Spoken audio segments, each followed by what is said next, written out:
Ever feel like the resources and advice out there for women are missing something essential? I thought so too, which is why more than 6 years ago, I created She Said, She Said. I'm Laura Cox Kaplan, and after 3 decades in communications and then advocacy and now juggling motherhood and entrepreneurship, trust me, friend, I get it. Making a real impact takes more than just passion. It takes the right mindset, the right skills, the right investments, and the right community. On this show, we dive deep with incredible women from all walks of life who have been there. We uncover the secrets to building influence, navigating tricky relationships, and staying true to ourselves even when it's tough. And let's face it, it often is. I also throw in my own favorite productivity and life hacks, things that have shifted my perspective and might help you too. Wherever you are in your journey, my goal here is to leave you inspired to define success your way and to help you build the confidence you need to tackle your biggest goals. Subscribe today and let's unlock your full potential, your confidence, and your greatest influence.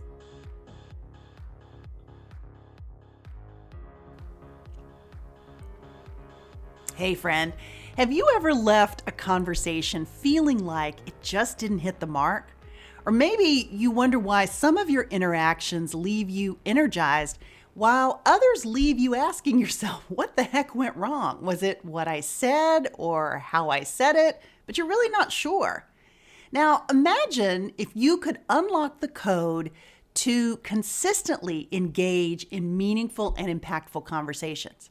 What if there were scientific principles guiding us to become better conversationalists? I think you know where I'm going here.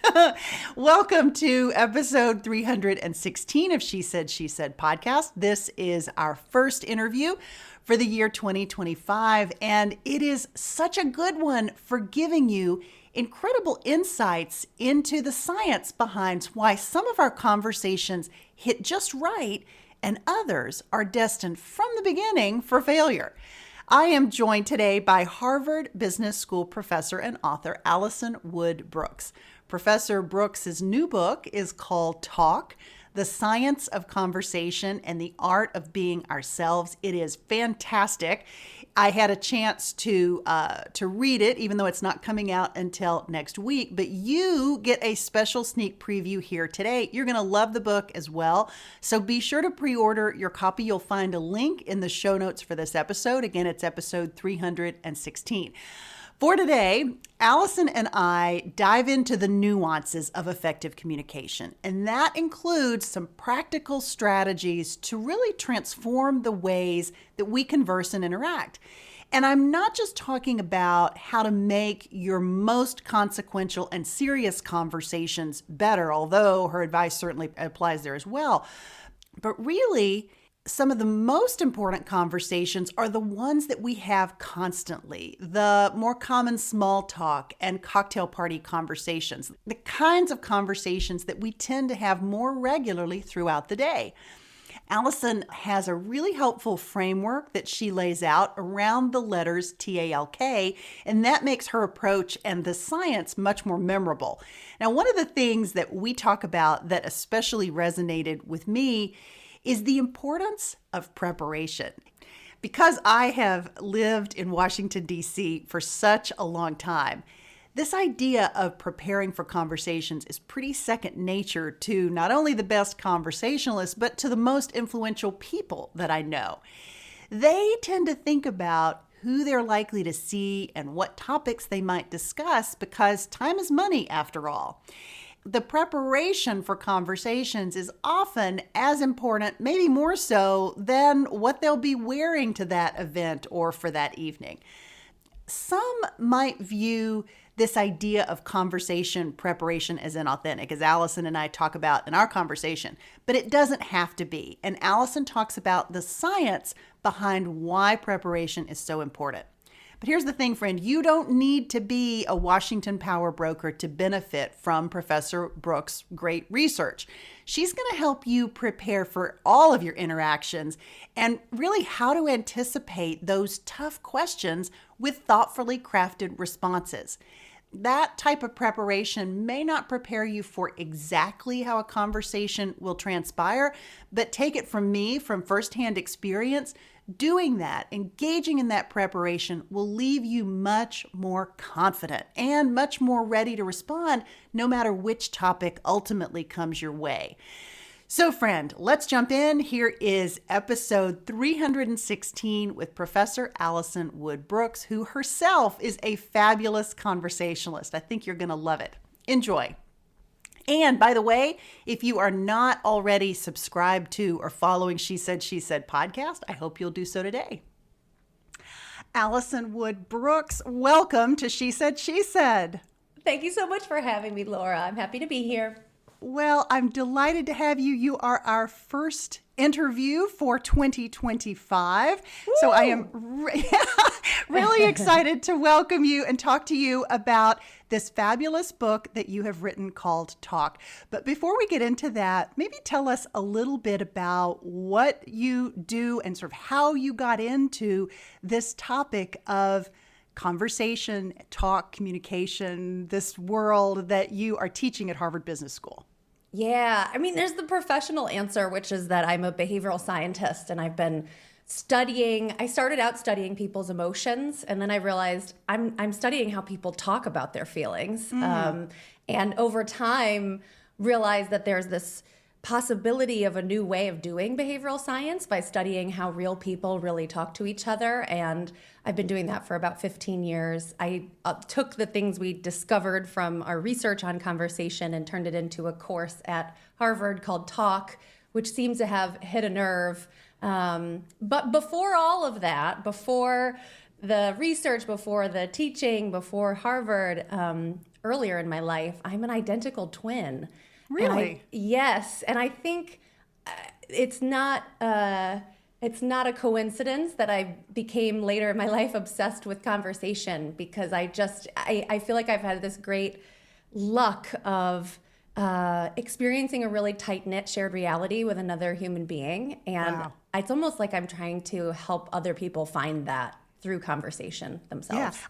I'm curious, given the fact that you are identical twins, do you find that you communicate in an identical fashion as well? We can get more into this, but it's a fascinating case study in both sort of cooperation, collaboration, and competition. So, and also in all the ways that we are similar, but also surprisingly different. I think it has opened my eyes. Even identical twins who share DNA, exact DNA, are different in really important ways. And so, the way that applies to everybody else is we're also very different from each other. And we have to figure out what deserves to be said and what should stay unsaid is like a constant, forever puzzle that we need to figure out. Yeah. Oh my gosh, that is so interesting. We could spend a whole conversation just talking about that. But I do want to pivot and talk about your book that is coming out on the 21st of January. We will be posting this podcast just a couple days before that, but we're going to include a link in the show notes where folks can buy it because it is really terrific. I got to cheat and read the book in advance, and it is fantastic. But Alison, I think if you ask most people out on the street, how good are you at conversation? People would say, oh, really good at it. And then you say, well, what about really tough conversations? And, well, maybe, maybe I'm pretty good or could be better. But your research has found we're not so good at any of it, really. So let's start from that standpoint. It's so funny that you say this, Laura. So some behavioral scientists have actually done what you're describing. They've gone out to people on the street and asked them, how good are you at conversation?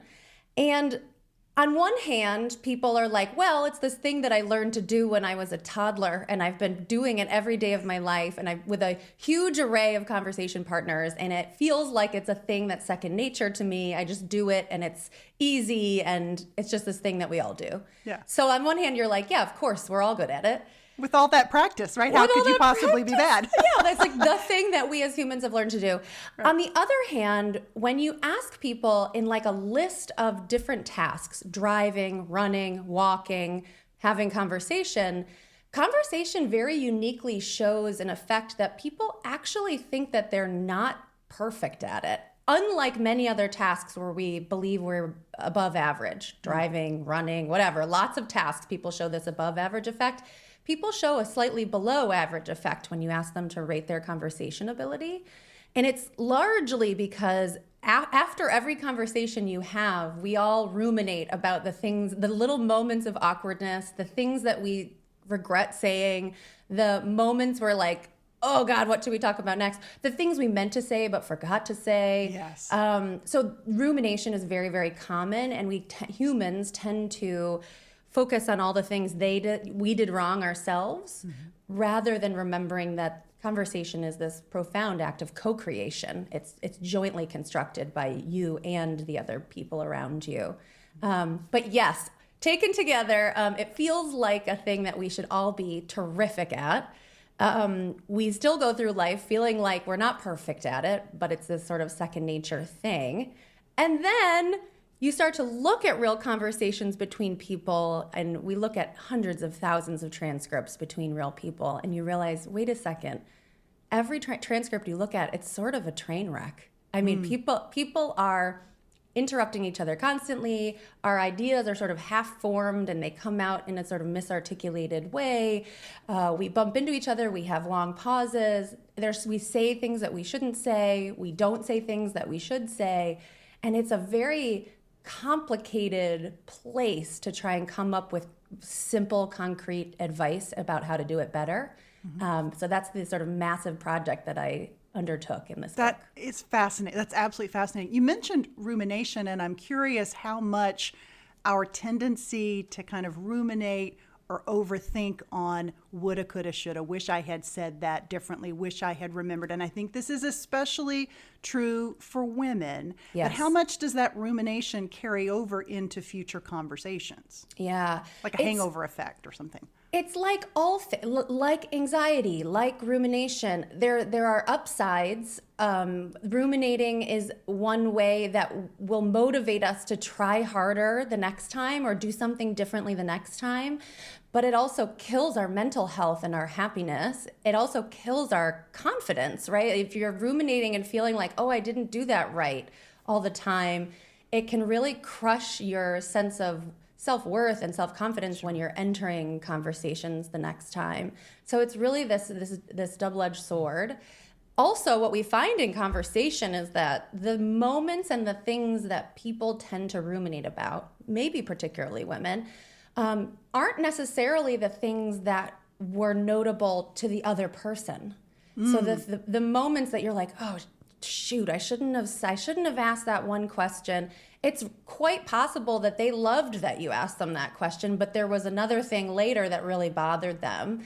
And it's so impossible, so difficult to align what's going on in one person's mind, what they think is going well and not well, with the other person's mind. In the book, we call it this difficult coordination game. Yeah. And we're surprisingly bad at reading each other's minds. Yeah, I mean, it's such a fascinating topic. I'm really excited to have you here to break all this down.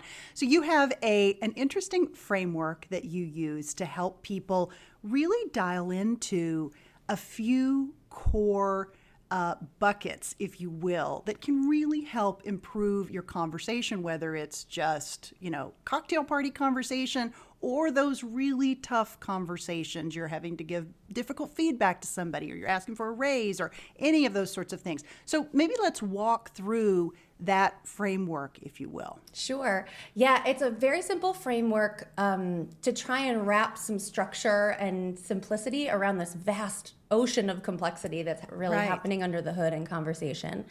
And you're right, Laura, it applies to conversations that on their surface seem easy and fun, and conversations that are obviously fraught and difficult. But even easy conversations, as we all know, can become difficult at any moment. And so we need to be prepared. So the framework that I talk about in the book is called TALK, and it's an acronym. And T stands for topics. This is what we're choosing to talk about at every moment of every conversation. A is for asking, And the position that the book takes is that we need to be asking more questions and better questions to take advantage of the interactivity that conversation offers to us, to try to understand each other's minds as best we can. L is for levity. There's a lot of discourse and very obvious that conversations can get derailed by hostility and anger, but the quieter killer of conversation is boredom. And it may be the more common. Disinterest and boredom are real killers of conversation. And so the antidote to that is levity, which includes moments of humor, moments of warmth that keep everybody engaged and interested in what's going on. And then the K is kindness. And kindness we attack very concretely and precisely in the book of like, what are kind people doing? What do they say to each other? What are they thinking about as they interact with other people that succeeds in reaching this sort of virtue of kindness that I think most of us are striving for? Yeah. I love all of that. There were so many things that jumped out at me as I was reading the book. One is, and I think this is such an underrated, skill, really, and that is preparation, especially as it relates to topics. And if you know you're going to be in a situation, being prepared. And I think some people hear that and think, oh, well, that's just inauthentic. I'm not showing up as the real me if I can't just sort of go off the cuff. Let's talk about the importance of preparation and why that matters in terms of the quality of your conversations. Yes, this is an idea that's very aversive to a lot of people. It's something that surprised me. When I teach my course at Harvard, I teach 60 or 90 students at a time. And so I was hit, the first time I started teaching about preparation and topic prep, I was hit with this sort of wall of students who were like, why are you making us do this? Why would I ever prepare for a conversation with my mom or my friend or my classmate? Won't that be distracting? Won't it make the conversation stilted and feel overly scripted? Won't it make us appear inauthentic, feel inauthentic? So there are all of these sort of worries and sort of aversion to this idea of preparation before a conversation that are very strongly not borne out in how conversations actually proceed. So we've studied topic prep extensively in our research. I've also seen this over and over and over with students in class. In prospect, when you think about preparing topics before a conversation, you're like, oh no, won't this feel scripted? In the experience of having a conversation where you've thought ahead about some things you could talk about versus a conversation where you're completely winging it and just going off spontaneity and on the spot brainstorming, the conversations where you've thought ahead, even for 30 seconds, are way better. Wow. You remember to talk about the things that you should talk about. You don't have those little mini panics where you're like, oh no, what should we talk about now? Because you've always got a bunch of options in your back pocket. It makes you feel less anxious while you're talking to somebody. We see fewer disfluencies. These are things like stutters, etc. And you just end up landing on much more mutually interesting topics because you've thought ahead, hey, what's Laura going to want to talk about? What's Allison's going to want to talk about? And it makes it more likely that you actually raise those topics when the time is right. What I hope is comforting to people is if you feel this aversion of like, isn't this going to make it feel forced or rigid or inauthentic?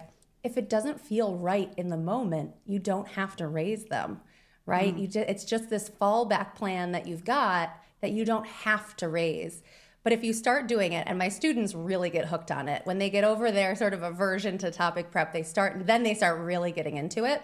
And what they realize is, oh, this is making everything better. And I don't have to raise the topics, but often I do. And it makes conversations much, much better. Yeah.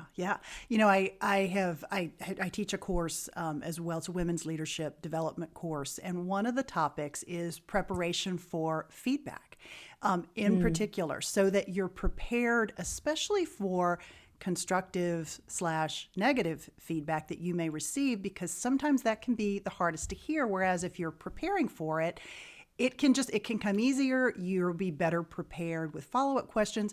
So Allison, maybe talk about When you say preparation for just regular conversations, what are you talking about? How do you recommend that students or the rest of us actually prepare for all these kinds of conversations?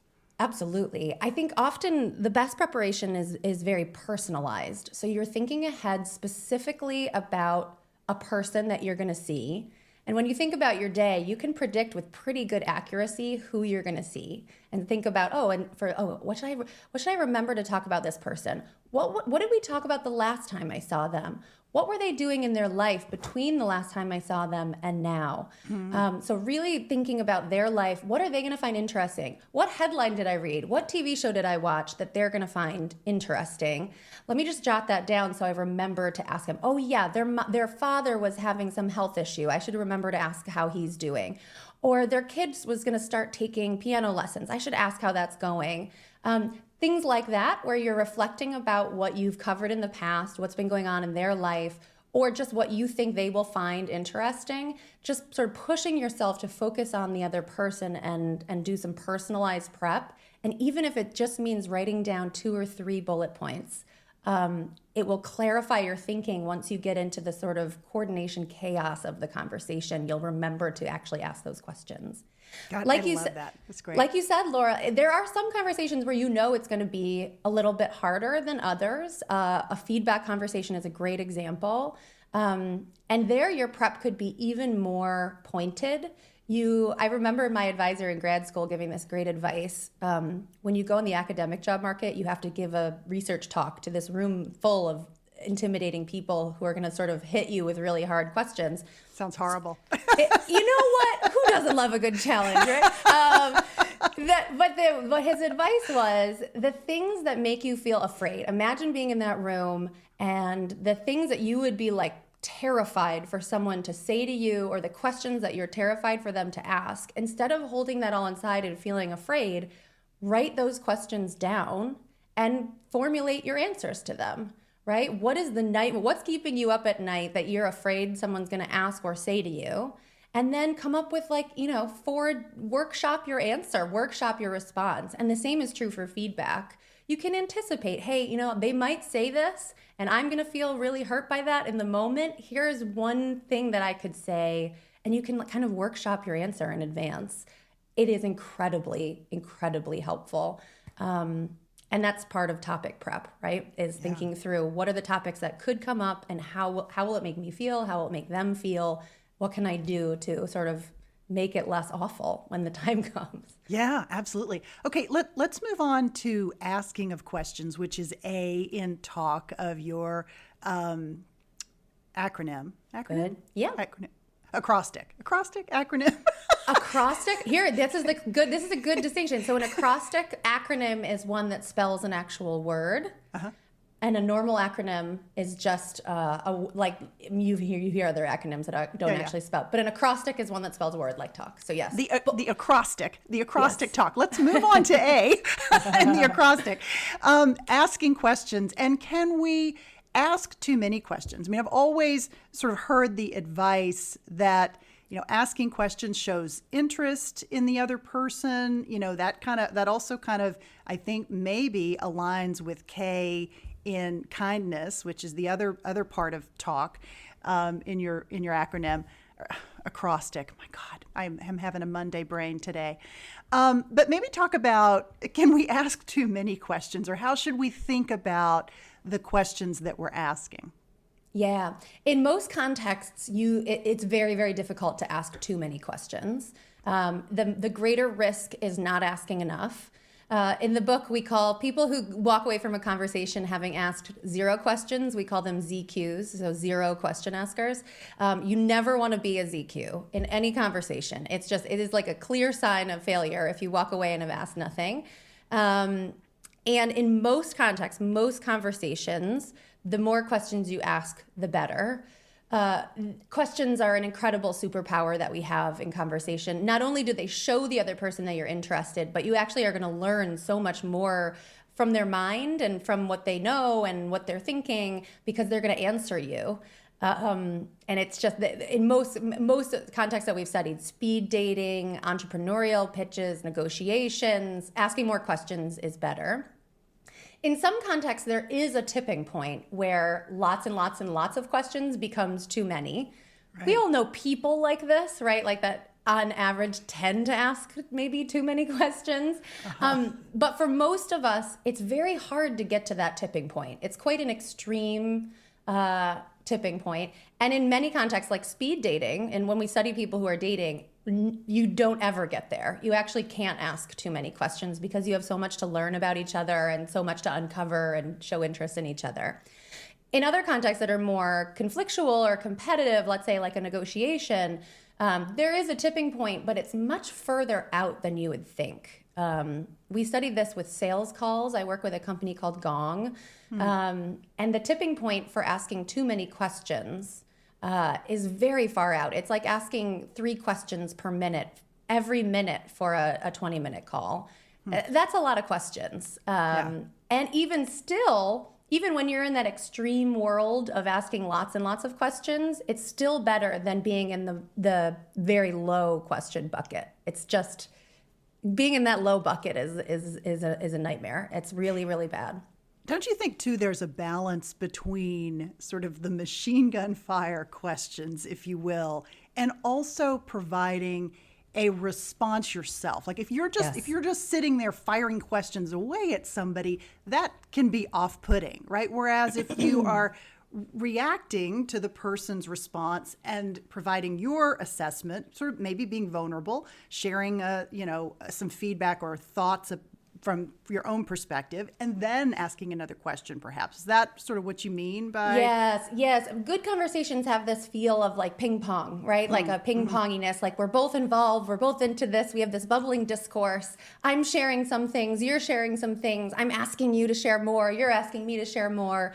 That's how a good conversation should feel, is this sort of ping ponginess. And is exactly what you're saying. And so what you're getting to, Laura, is a really important point. Sometimes it's not just about the number of questions, but sort of the pattern and sequencing of the turns. And what we find is there are superhero types of questions, and then there are sort of villainous patterns of question asking. A superhero type is sort of what you were describing, which is the follow-up question. If I've asked you something like, hey, how is the snow in DC today?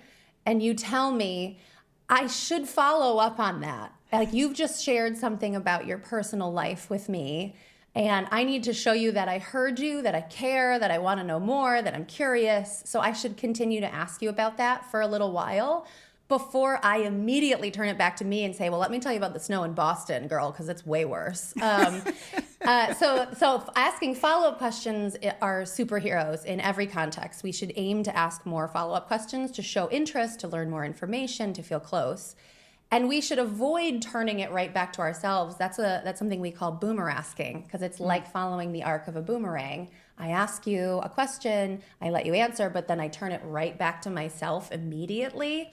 It's sort of the opposite of asking a follow-up question. It's like making it all about me all the time. And people do it a lot. Ultimately, you do need to end up sharing things about yourself too. The key is just thinking about the pattern of it. You can't do it right away after someone has shared something with you before you show interest in their answer. Yeah, it strikes me that going back to the earlier conversation we had about preparation for topics, that preparation for questions is equally as important. Yes. And in fact, topics and asking are intricately linked to each other. The most common way that people raise new topics is by asking a question. So I could say, what are you doing later today? What are you excited about this afternoon? That's going to take our conversation in a different direction. That's our topic boundary. That's our topic shift. But questions are an easy way to do it, to find those launch pads. Yeah, I love that.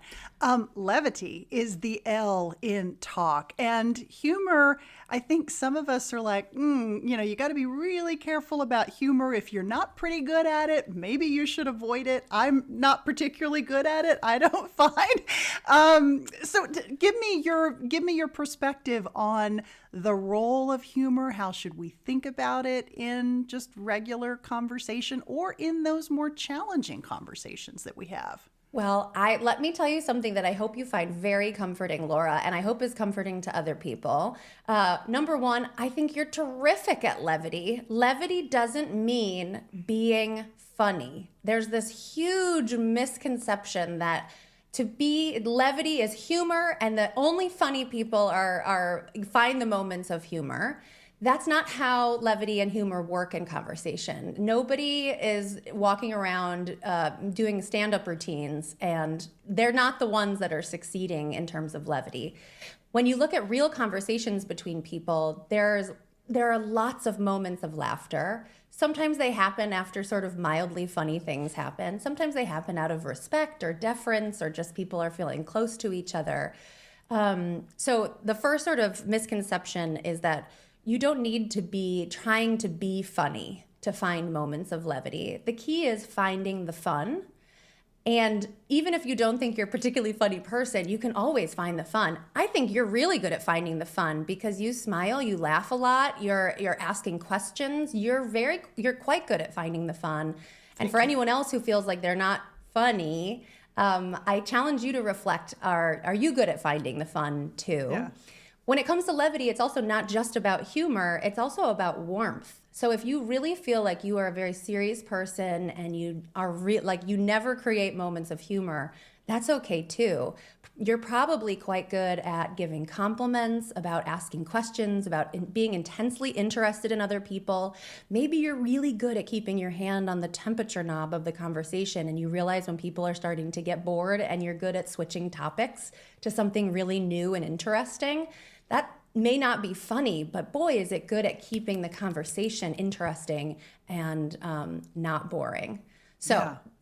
You're good. Laura, you're good. And anyone else who feels like you're not particularly funny, you're also good. For people who do take these sort of risks to find moments of humor, I love humor. I am a very silly person. But you do need to be aware that there is risk in humor, right? It can pull us closer and make us feel filled with joy and engaged in the conversation, but it also can be really hurtful.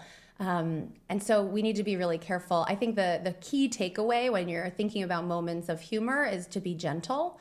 And when in doubt, be gentle and try not to use humor to tear people down, especially punching down to people who are lower status than you are. Yeah, yeah. And I assume the same thing kind of goes for using self-deprecating humor as well. I mean, I'm from the South, and self-deprecation is just kind of hardwired into us.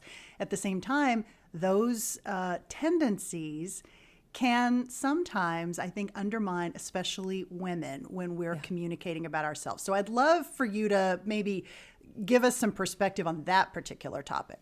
Yeah, humor and moments of levity are really powerful, but self-deprecating humor in particular works best for people who are high status.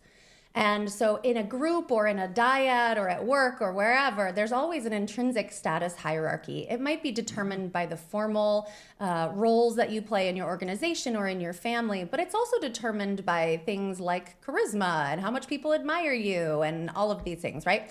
So when you're in a high status or high power position, self-deprecating humor can be really effective because it helps make the lower status people there feel included and like you're trying to relate to them. You're trying to say, look, I've struggled in my life. I'm not perfect, and it's okay if you're not perfect too.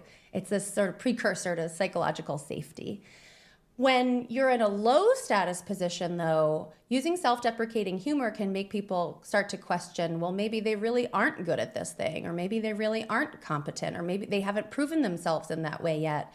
So it's quite risky. It might make people actually start to question your competence. It's part of the reason that being low status feels like so constraining and so hard, is that the range of things that you can say that will land well is narrower.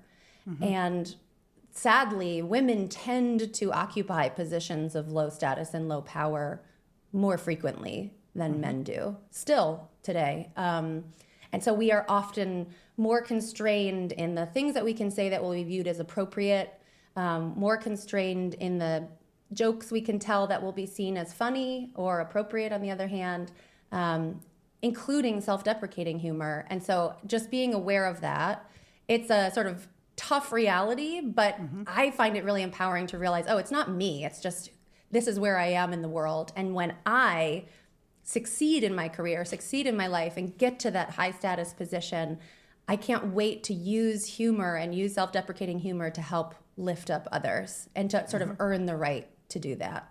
I love that. I absolutely love that. Let's talk about K, which is kindness. Again, in talk. Let's talk a little bit about the role of kindness, which I think is oftentimes just not an area of focus currently as much as it should be. Let's talk about why that is one of these big buckets that you talk about. Yeah, unfortunately, there's a lot of hate in the world right now.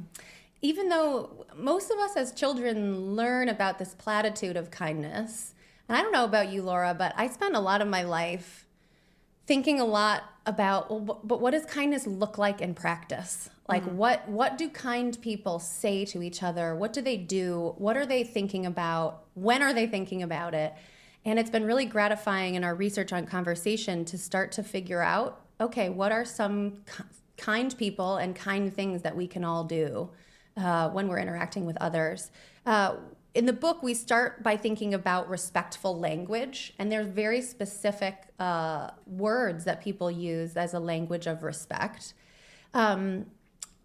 Largely, I think if you have a mindset where you're focusing on the other person, helping them to feel seen and known, starting with knowing what their name is and saying it out loud, all the way down to asking questions to figure out, like, what is in your mind. Even my identical twin sister has so many experiences and lived things that I haven't seen and can learn about her. And that's true for all people, right? Like, we just need to work to really understand, why are they feeling this way? Why do they hold this different belief from me? And so on.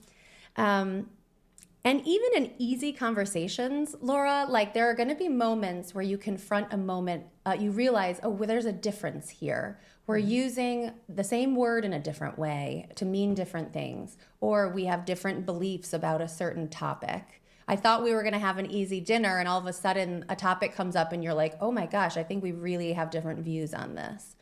Or your identities are incredibly different. Maybe you're different religions or different races or whatever.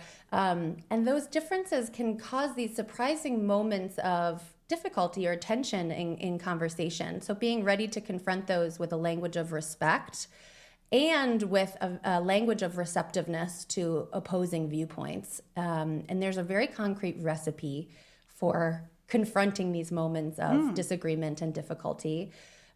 Largely, the people who are good at this and who are very comfortable in these moments are great at listening to their partner, validating the other person's feelings. So it makes sense that you feel sad about abortion because you had to have an abortion. That must have been so awful. Tell me more about that. I can't imagine, right? Validating their lived experience and their feelings before you go on to either agree or disagree with them.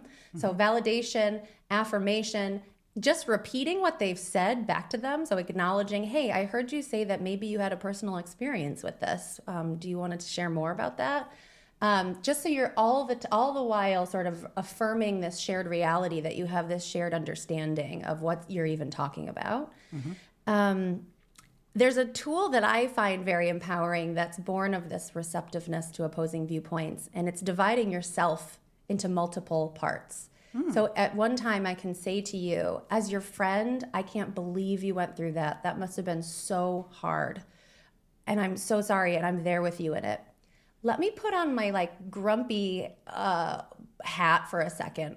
What if we considered this other viewpoint for a moment together? Like what if, let's consider that for a second. So you're literally dividing yourself as saying, you know, let me be your friend and also let me be devil's advocate, and then we'll work on this together. I find that so empowering because it's actually how I authentically feel a lot of the time, which is like, I love you and care about you, and whatever you're saying, I care about your feelings. And also I want to be able to look at this other perspective together without the conversation getting hostile or going off the rails. So that's receptiveness to opposing viewpoints. The final piece of kindness And maybe this is the biggest thing. The most ironic thing about this book is that it's called Talk, but to be a good talker, you have to be a great listener. Absolutely. And so listening is the final part of kindness. It's sort of the glue that holds everything else together. And I think we've learned some really surprising things about listening in the last 5 to 10 years. Do you want to hear about them, Laura? I would love to hear about. I mean, I have so many questions. But yes, I would love to hear more about what you've learned regarding listening. There's some things that have really changed how I think about listening. So there's decades of work on active listening. Everybody knows this phrase, active listening. And most of the research on active listening and most of our sort of lay understanding of active listening is mostly about nonverbal cues. So it's like eye contact and nodding and smiling, leaning forward, making your partner feel like you're listening to them. That's great. It's really important that your partner feels like you're listening to them. It's sort of like listening 101. Like, yes, you need to do those things. However, we're also all really good at doing those things and not actually processing what someone is saying, right? We're even on Zoom or wherever, you can be nodding and smiling and like texting someone else on the side or like especially on Zoom. Yeah, especially on Zoom, but even face to face. Like the human mind was built to wander, and it wanders constantly. So in our research, what we found is that people self-report. If you interrupt them in the middle of a conversation, they will tell you that their mind is wandering a quarter of the time, 25% of the time. And I suspect that's an underestimate because people know that it's not cool for their mind to be wandering, and so they're reticent to admit it. The human mind was built to wander. It's not a bad thing. It just is how it is.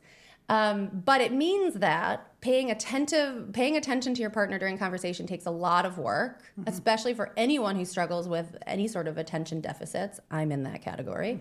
It takes a lot of work, a lot of hard work. So if you're putting in the work to listen to your partner, think about the things they're saying and engage with them, you should get credit for it. And the credit you can get is by saying you're listening out loud. And this is a departure from what we previously knew about active listening, which is mostly nonverbals. We should be speaking our listening. I should say, Laura, I heard you when you told me before our call that you have 2 kids and they're teenagers. I was listening and I really cared about that, and I'm dying to know more. The only way that I can say that to you is because I was really listening. It's an undeniable signal that I heard you, that I understood you. Whereas in that moment, I was smiling and nodding, but I might have been thinking about something else. Yeah. So in our research, we'd focus on these verbal cues. What are the things we can say to each other that show and sort of get credit for the real hard work of listening that we're doing for each other? Yeah, yeah. So much of our communication, I mean, you mentioned Zoom, right? We communicate and communicate increasingly over these digital platforms, but also via text and email. There's so much communication happens outside of the in real life kind of situation. I mean, it is real life, but it's not where you're face to face is what I mean. Yep.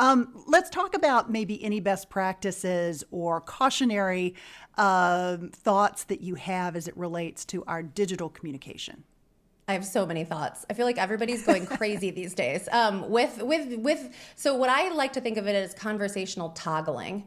It's like you're looking at your phone, you're looking at your email, you're hopping on a Zoom, then your husband or wife or partner or kid or mother walks in and you have to try and meet their eyes and let go of all the digital stuff, suspend it, and engage with them face to face. And so we're just jumping. We're doing this conversational jumping from modality to modality constantly now.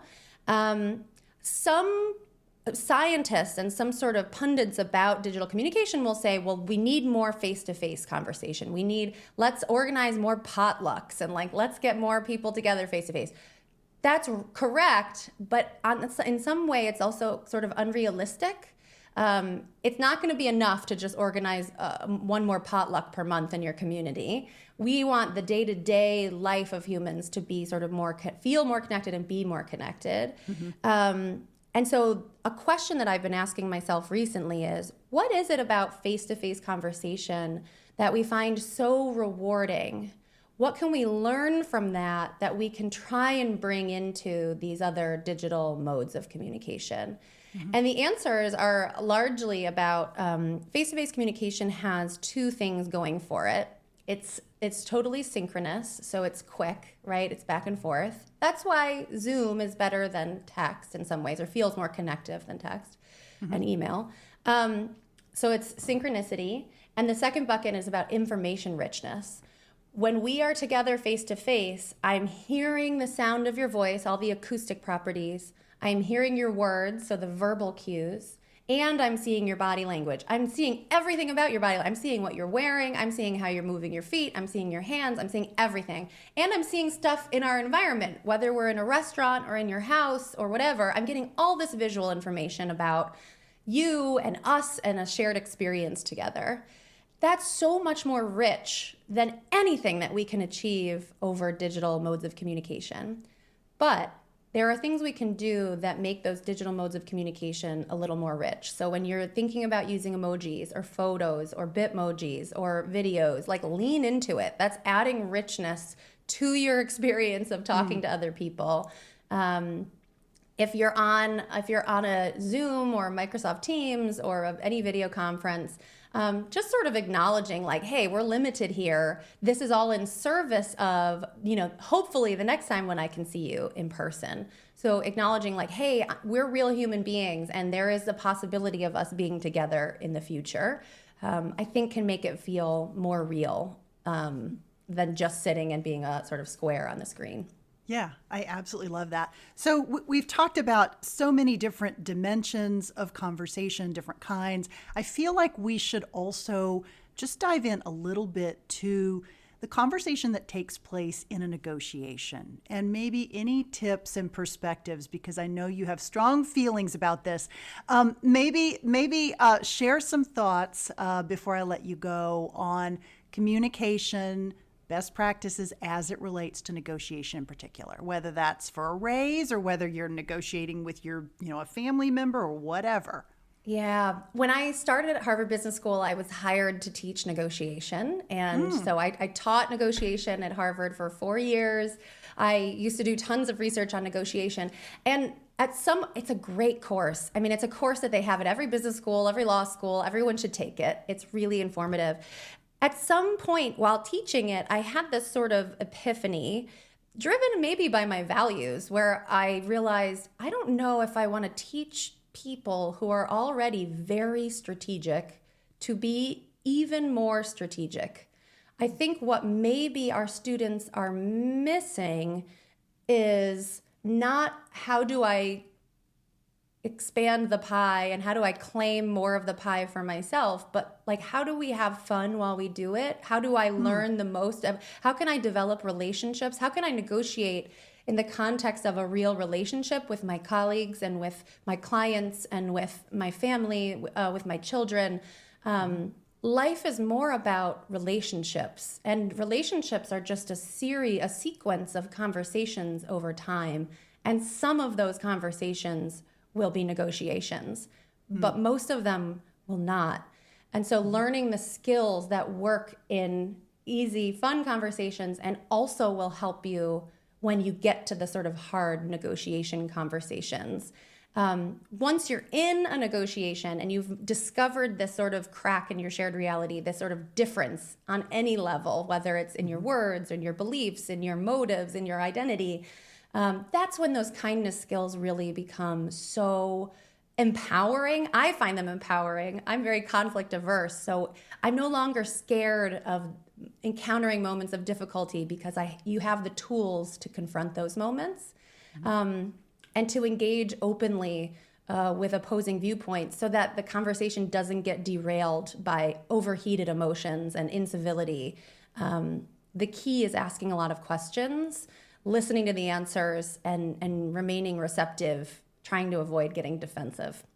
Yeah, I love that. I love that. I love this conversation. Love the book. I hope folks will check it out. It's called Talk, obviously. Alison Wood Brooks, thank you so much for being here. I really appreciate it.